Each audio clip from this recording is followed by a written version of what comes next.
perspektifi ne olacak? Yani nasıl bir mücadele? Kadınlar topyekun direniş diyor zaten.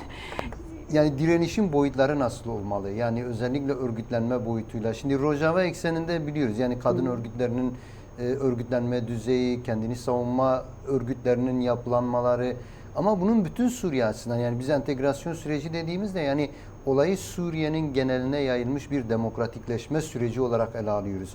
O zaman bu nasıl yayılmalı? Özellikle Dürzi halkı var, Alevi halkı var. Ve biliyoruz yani mesela geçtiğimiz dün değil evvelsi gün 6 Mart'ta Alevi katliamlarının yıl dönümünü de geçirdik. Ve Alevi katliamları içerisinde katledilen kadınlar, oradaki kadınların durumları, bunun böyle genel bütün Suriye'deki demokrasiyi geliştirecek bir perspektif ve mücadele zemini aslında nasıl yaratılabilir? Yani şimdi bizim bahsettiğimiz konu yani genel Orta Doğu'yu içine alan, hatta bütün dünyayı içine alan kapitalist modernitenin kadına dönük saldırıları var yani. Aslında derinleştirilmiş bir saldırı var ve bu sistematik biçimde yürüyor. Şimdi ulus devletler üzerinden zaten bu saldırılarını bir yere kadar getirdiler. Kadın kırımını aslında sistematik halde yürüttüler. Şimdi kürevi anlamda da geniş çapta bir kadına saldırı var. Bu her boyutuyla var yani. Şimdi Suriye açısından da bizim ele alacağımız konu aslında DAEŞ üzerinden bir saldırı gerçekleşti. Kadınlar DAEŞ'e karşı mücadelesinde başarılı oldular. Ve bu hem Orta Doğu kadınları hem de genel dünya kadınları için büyük bir umut ve cesaret sağladı. Şimdi tabii ki bu hemen aşılmadı. Yani şu an DAEŞ'in bir siyasi devlet olmuş haliyle karşı karşıyayız. Şimdi aslında bu noktadan sonra kadınların mücadelesi tabii ki daha zor. Daha zor. Zaten kadınlar şu an var olan sistemi kabul etmiyorlar. Bu kesin yani. Kadınların redleri çok net yani.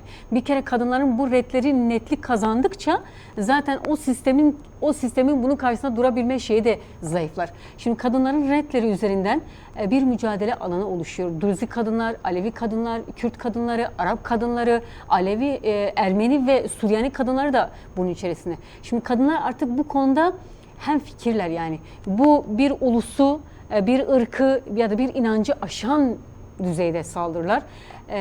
O açıdan kadınların o mücadele alanında ortaklaşması da tabii ki bu minvalde gelişiyor. Evet, büyük bir mücadele verildi. Yani Rojava'da 14-15 yıldır verilen mücadele öyle az bir mücadele değildi. Yani DAEŞ'i yenen güçteydi. Şimdi bundan sonra kadınların mücadelesi hem siyasi alanda hem toplumsal alanda biraz daha yoğrulacağı benziyor, biraz daha gelişeceğe benziyor. O açıdan kadınların bir ortaklaşması var. Tabii ki bu sadece Suriye ile sınırlı olmayacak. Yani burada Irak kadınları var, yine mesela işte İran, Roşlat kadınları var, Türkiye'de mesela kadınlar ayaklandı. Ve bunu da biliyoruz ki bu yıl yani kadınlara saldırılar bütün dönemlerden çok daha fazlaydı. Gerçekten çok daha fazlaydı. Her açıdan öyle. Ve kadın mücadelesi açısından da baktığımızda şimdi bütün dünya kadınları bu konuda biraz daha ortaklaşan bir noktada duruyorlar. Ve bilinç düzeyi olarak da bir ortaklaşma gelişti. O açıdan bu cepheler gelişeceğe benziyor. Yani sadece Suriye'de küçük bir bölgede bir mücadeleyle oluşabilecek bir şey değil. Yani kadınların mücadelesi erkek aklına, erkek zihniyetine, katil sistemlerine karşı topyekün gelişecek. Onun için kadınların mücadelesi topyekün dedim. Ve başarı böyle mümkün. Yoksa onun dışında çok daha zor. Ulusların sorunu halledebilirsin, bir inanç sorununu halledebilirsin. Hatta belki bir coğrafyanın sorununu da halledebilirsin. Ama kadın sorunu o kadar derin ki köklerine inmek gerek. Yani köklerine inip bugünü yaratabiliriz. O açıdan tabii ki evet ciddi bir bilinç düzeyi, ortaklaşma ve kürevileşecek bir kadın direnişiyle bu mümkün. Suriye'de de bununla ancak adım atılabilir. Peki önümüzdeki süreç Suriye açısından hani anayasal süreçlerinde gelişeceği bir süreç olacak. Bu anlamıyla kadının anayasal haklarının tanınması, kadın mücadelesi için bir rol oynar mı? Ya da o konuda kadın ne yapmalı? Yani kadınlar şimdi direniyor. Var olan sistemde kadınlar yok. İşte Jolani öncülüğünde yürütülüyor. Bunlar tabii ki işte cihadist güçler, radikal işte DAEŞ güçleri, DAEŞ artıkları. Bunlar üzerinden bir sistem inşa edilmeye çalışılıyor. Ve aslında bunu da söyleyelim, yani gerçekten şu an dünyanın geneline baktığımızda bir DAEŞ var, bir de Epstein dosyaları çıktı. Yani aslında dünyanın işte kendisi demokratım diye gösteren, işte bilmiyorum Orta Doğu'ya her saldırısında, her müdahalesinde ben size demokrasi getireceğim diyen birçok lider bu dosyanın içerisinde yer alıyor. Yani şu an dünya bu iki zihniyet ve iki akıl üzerinden yürütülüyor. İkisi de birbirini besleyen, ikisi birbirinin aynısı. Bir tanesi sağda, bir tanesi daha üst aşamada, üst tabakada siyasi ve diplomasi içerisinde yerini almış bir tabaka olarak yürüyor. Şimdi tabii ki bunların yaratacağı bir anayasa ya da devlet sisteminde kadınlar herhalde kadınların temsiliyeti olmayacak. Kadınlar her şeyden önce böyle bir sistemi kabul etmezler. Çünkü bu böylesi bir sisteme entegrasyon da kadınlar açısından aslında çok kazançlı bir şey değil. Yani ne olacak? Kadını kendine benzetecek erkek aklıyla kadın modelleri oluşturulacak. Evet, dünyada bunun örnekleri de var şu an. Buna benzer birçok örnek var. O açıdan şu an entegrasyon ya da anayasayı da eğer bu sistem ve bu akıl üzerinden yaratırlarsa yine kadınların çok çıkarına olmayacak ya da kadınların özgürlüğünü ve iradesini ortaya çıkartmayacaklardır. O açıdan bu biraz mücadelesi Eva Azınar. Yani sadece kadınlarla olacak bir mücadele de değil. Bu bir toplumun bilinçlenmesi, bir toplumun bütün üyeleriyle bilinçlenmesi, erkeği, kadını, ne bileyim genci, bunların hepsinin bir bilinçlenme ve ortak mücadele ve direniş alanlarını oluşturmasıyla mümkün olabilir. Tabii bunun yol ve yöntemlerinde belki değişimler olacak. Mesela şimdiye kadar silahlı mücadeleydi. Belki bu silahlı mücadele bir yerden sonra siyasi mücadeleye evrilecek. Şimdi bu siyasi alanda da bu ortaklaşmanın sağlanması çok önemli. Çünkü eğer bir toplumu kadın ve erkek yaratıyorsa o zaman mücadelesi de ortak olmalı. Suriye'nin değişimi açısından da bu böyle. Anayasanın değişimi tabii ki şimdi gündemde mi değil mi bilmiyoruz. Bir komisyon oluşacak denildi. Bu komisyonda işte Rojava'dan da temsilcilerin olacağı söylendi. Ama bu bilgi ne kadar doğru ne kadar yanlış bilmiyoruz. Çünkü yerel kaynaklardan biraz da edindiğimiz bilgiler, somut verilen bir bilgi değil. Bazı röportajlarda mesela Mazlum Abdi'nin, İlham Ahmet'in röportajlarında vardı bu vurgular. İşte bir anayasa komisyonu oluşacak ve bu komisyonda biz de yer alacağız. Şimdi eğer bu pencereden bakarsak o zaman anayasada bazı anayasayı ya da işte Suriye'yi demokratikleşmeye doğru götürecek bir anayasayı yaratmak mümkün olabilir. Burada tabii kadınların oynayacağı rol de çok önemli. Bir tabii ki var, paradigma var yani. Mesela işte 14 yıl Rojava demokratik, ekolojik, kadın özgürlükçü paradigma ile yürüdü ve hatta hala da bu paradigmaya bağlı olduğunu ifade ediyor. Hala da bu paradigma üzerinden yürüyor. O zaman anayasaya da bu paradigma üzerinden bir biçim vermek mümkün. Yani bunun zeminleri var. Aslında böyle bir şey. Eşikteyiz yani. Barbarlık ve özgürlük, yani ikisinin ortasındayız. Mücadele bunu belirleyecek ve tabii tercihler de bunu belirleyecek. Rojava tercihini yaptı, özgürlükten yana tercihini yaptı. Evet, kadın devrimi olarak. Evet, Suriye'nin de tercihi barbarlıktan yana, öyle görünüyor. Çok böyle kötümser de olmak istemiyorum ama gerçekten var olan tablo o kadar vahşi ki yani iyimser açıdan bakamıyorsun. Yani ben bir kadın olarak şu an bakamıyorum, açık söylemek gerekirse. Bir basıncı olarak da belki bir yere kadar değerlendirebilirsin ama sonuçta ben bir kadın kimliği üzerinden de gerçekten ele almak istiyorum. Bir barbarlık var yani, şimdi bu barbarlığı değiştirip dönüştürmek de yani büyük bir emek ve mücadele istiyor. O açıdan bölgede gelişmeler de biraz bunu gösterecek Eva Azınar. Yani sadece şimdi Suriye'de bu anayasa kadına dönük ya da işte kadın üzerinden nasıl biçim alacak ya da nasıl demokratikleşecek dersek belki çok bir şeye oturtamayız. Çünkü bölgedeki gelişmeler de bunu etkileyecek. Evet.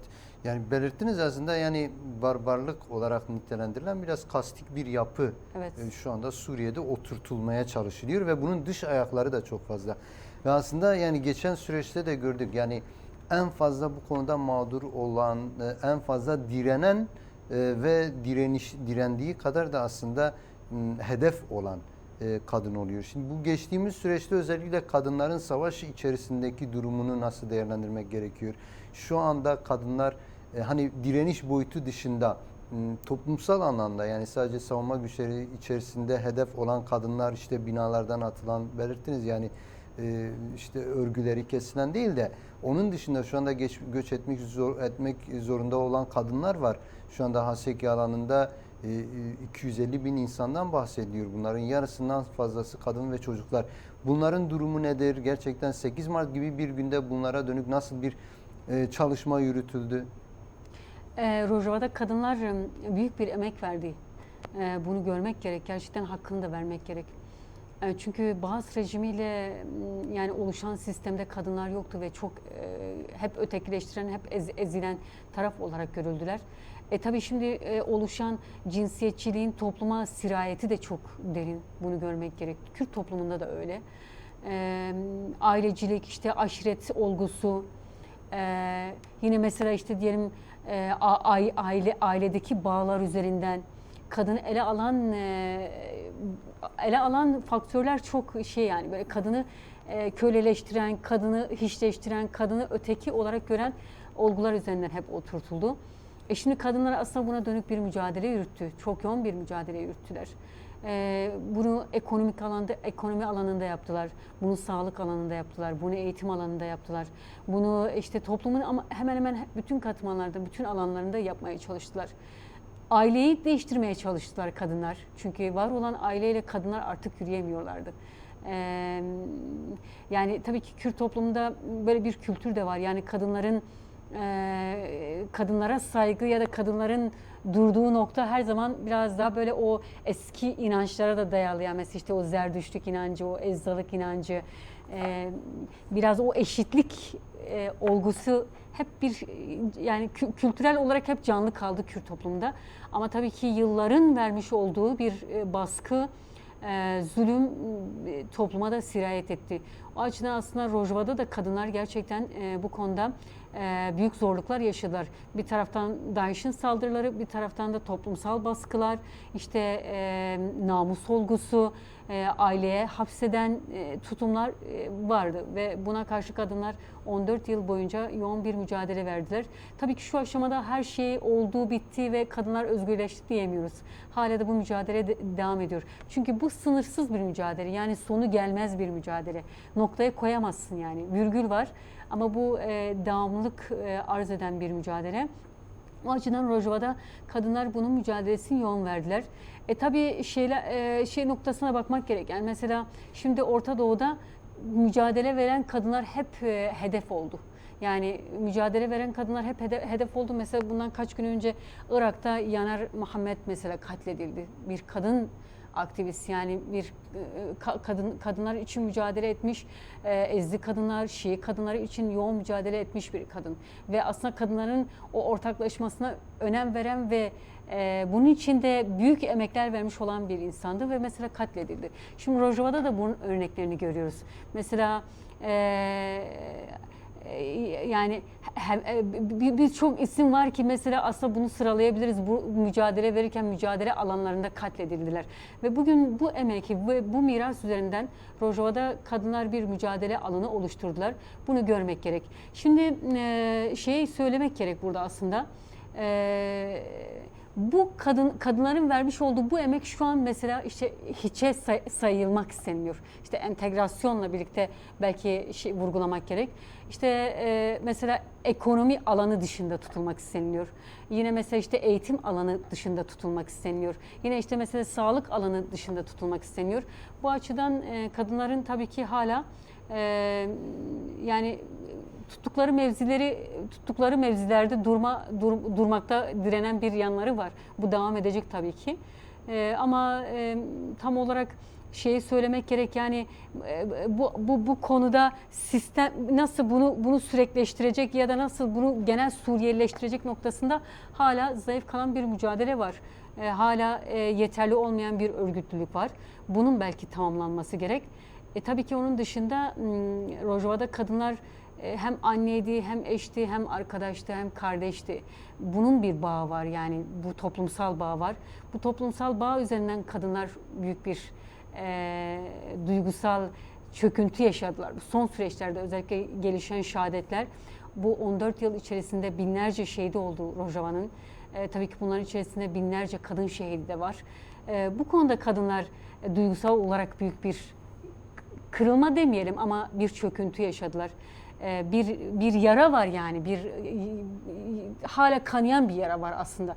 Bu yarayı sarma, bu yarayı bağlama noktasında bir mücadele var. İnsan bunu görebiliyor. Bugün mesela 8 Mart alanlarında da bunu gördük yani. Kadınlar el ele, omuz omuza bu yaralarını sarmaya çalışıyorlar. Yani evet acılar derin, acılar büyük. Kadınların yükü ağır ama buna karşı büyük bir irade var. Yani bunu da görmek gerek. Büyük bir emek ve büyük bir mücadele var. Bugün Rojava'da bunu da somut olarak görebiliyoruz. Evet. Az önce aslında kadın mücadelesi açısından özellikle bölgesel düzeyini dile getirdiniz. Şimdi siz de vurguladınız. Yani özellikle şu anda bölgede yaşanan ciddi bir çatışma ortamı var. Suriye'nin geleceği sadece Suriye halkları, Suriye'deki devrimci dinamikler ve kadınlar hani üzerinden değil de daha bölgesel bir şekilde şekilleniyor. Özellikle şu anda İran'da yürütülen mücadele. Şimdi geçmiş olarak biz hep bağlantısını kurmaya çalıştık. Yani Rojava bir kadın devrimiydi. Jinjiyan Azadi üzerinden İran'da, Doğu Kürdistan'da, Rojava Kürdistan'ında bir devrim potansiyeli ortaya çıkardı. Ve şu andaki o devrim potansiyeli bir savaşla aslında gölgelenerek farklı bir kanala sevk edilmeye çalışılıyor. Şimdi Rojava ve Rojhilat arasındaki köprüyü kuran kadınlar bugün bu savaş ortamında nasıl bir mücadele, özellikle Rojhilat Kürdistan'a nasıl destek olunabilir? Oradaki savaş ortamını kadınlar nasıl değerlendirip nasıl kendilerini mevzilendirebilirler? Kadınlar mücadele alanında sınırları kaldırdı yani. Bu Jinjiyan Azadi sarıldanlarında çok daha somut göründü.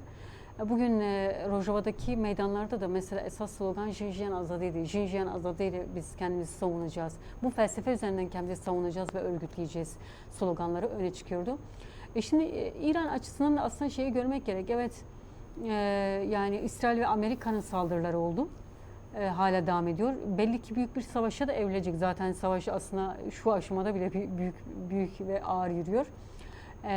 Şimdi aslında 2022'de Jinjiyan Azadi felsefesiyle bir kadın serıldanı, kadın devrimi Rojhilat'ta başladı. Aslında başladı ve bir yere kadar da geldi, canlıydı ve bence bugün hala onun etkilerini biz görebiliyoruz. Çünkü noktalanmadı. Yani o mücadele orada noktalanmadı. Evet biraz durağanlaştı, durdu, nefes aldı, başka ayaklanmalara dönüştü. Ama güçlü bir şey oluşturdu. Yani kadın mücadelesi açısından güçlü bir altyapı oluşturdu. Kadın devrimin adımlarını attı. Değişim zemini kaynağını yarattı. oluşturdu. Evet öyle. Şimdi o değişim zemini rejimi bence sarstı. Yani İran rejimini sarstı. O işte yıkılmaz dediğimiz, o işte kökleri derin olan faşizmiyle, baskısıyla kadınlar için aslında böyle tam bir yani nasıl diyelim baskının en ağır haliyle nasıl tarif edilir bilmiyorum ama belki İran'ın çünkü kadınlara dönük yapmış olduğu baskılar belki bütün Orta Doğu'da çok daha farklı, çok daha derindir. O açıdan gerçekten Jinjiyan Azadi serhildanları o rejimi yani temellerinden sarstı. Yani sarstı ve biraz da korkuttu. Ve o sarılanlardan sonra mesela bakın rejimin kadınlara dönük saldırıları daha çok yoğunlaştı. Tutuklamalar, işte idamlar, kadına baskı, kadını daha fazla o hicaba sokma, kanunlar çıkar. Evet. Ya rehabilitasyon merkezleri oluşturdular kadınlar için. Yani işte göya ayaklanan, devrim halinde olan bütün kadınlar delidir denildi. Yani bunun algısını yarattılar. Böyle rehabilitasyon merkezleri oluşturuldu ve kadınlar bu merkezlerden geçirildi. Bunlar yani Orta Çağ'da gördüğümüz uygulamalardı ve biz bunu İran'da gördük yani. Şimdi Jinjiyan Azadi serhildanlar aslında İran'ı sarstı ve bir yere kadar da getirdi. Sonra işte halk ayaklanmalarıyla birlikte bu daha başka bir evreye çıktı. Yani aslında İran şu aşamada zaten bu saldırılardan önce 28 Şubat saldırılarından önce zaten büyük bir sarsılma yaşadı ve bunu kadınlar yaptı. Kadınlar öncülüğünde gelişti ve bence kadınlar öncülüğünde İran'da gelişmiş olan bu devrime toplumsal bir şey oluştu. toplumsal tabanı çok güçlü bir şey oluştu. Buna erkekler de dahil oldu. Yani sadece kadınlar öncülüğünde gelişti ama bu toplumsal bir taban kazandı ve kürevi bir şeye dönüştü. Direniş alanına dönüştü. Dünyanın hemen hemen her yerinden kadınlar ve erkekler bu mücadele alanına katıldı diyelim. Yani şimdi o bir zemin hazırladı. Şimdi Amerika ve İsrail bu zemin üzerinden İran'a saldırılarını gerçekleştirdi. Ve şu aşamada işte bir şey durumu var. Yani işte İran rejimi çöktü, çökecek. Hamane'nin zaten öldürülmesiyle bence İran yeni bir döneme girdi. Şimdi burada kadınlar için bir önemli eşik oluşuyor. Yani kadınların Xinjiang Azadi devrimiyle başlattığı devrim İran rejimini sarstı ve şu durumda asla yıkabilecek düzeyde. Ve kadınlar için İran, Rojava Kürdistan'ı yeni bir devrim alanı oluşturuyor. Şimdi bu yeni devrim alanı Rojava devrimiyle birleştiğinde zaten Orta Doğu'da bence kadın devrimi artık gerçekleşmiş diyebiliriz. Ve bunun köprüleri bence zaten vardı. 50 yıllık özgürlük mücadelesinin bir mirası var. Bu Başur'da, Rojava'da, Bakur'da büyük bir zemin oluşturdu. Güçlü bir taban oluşturdu. Ayakları sağlam yani. Felsefik ve ideolojik olarak ayakları sağlam. Şimdi bu açıdan yani önümüzdeki günlerde biz artık bu kadın devriminin bütün dünyaya, bütün bölgeye yayılmış halini bence görebiliriz. Zaten şu aşamada da var yani. Ama somut haliyle yaşanması durumu var.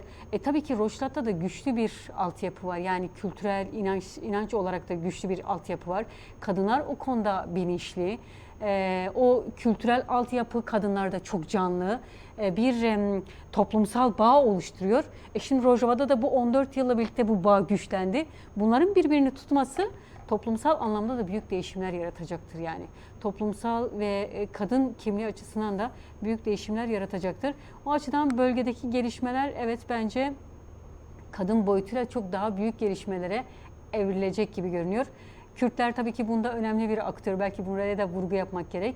Kürtlerin o birlikteliği, o ortaklığı kadın çizgisiyle birleştiğinde bence daha güçlü bir ivme kazanacak. Ve zaten Rojava'daki mücadelenin zaten farkı buydu. Kadın renginde olması, kadın öncülüğünde gelişmiş olmasıydı. Ve şimdi Rojava'da oluşan Kürt ortaklaşmasında da verilen mesajda bu var. Kadın çizgisine vurgu var yani. Kadını kırmızı çizgisi olarak gören bir birliktelik var. Tabii Pejak bu konuda zaten pratiğini biliyoruz. Durduğu yeri biliyoruz. Açıklamalarında ve şimdiye kadar vermiş oldukları mücadelede bu hep öne çıktı. Diğer Kürt partilerine de bunun baskısını uygulayan bir taban var. Yani hem Pejak'tan hem de toplumsal bir taban var. Bir de Xinjiang Azadi Seredanlarıyla güçlü bir toplumsal tabanı ve kitlesi oluştu. Bunların baskısıyla bütün Kürtlerde kadınları kırmızı çizgi olarak gören bir akıl, zihniyetin oluştuğunu asıl söylemek gerek. Bölgedeki gelişmelerin buna evrilmesi de bence an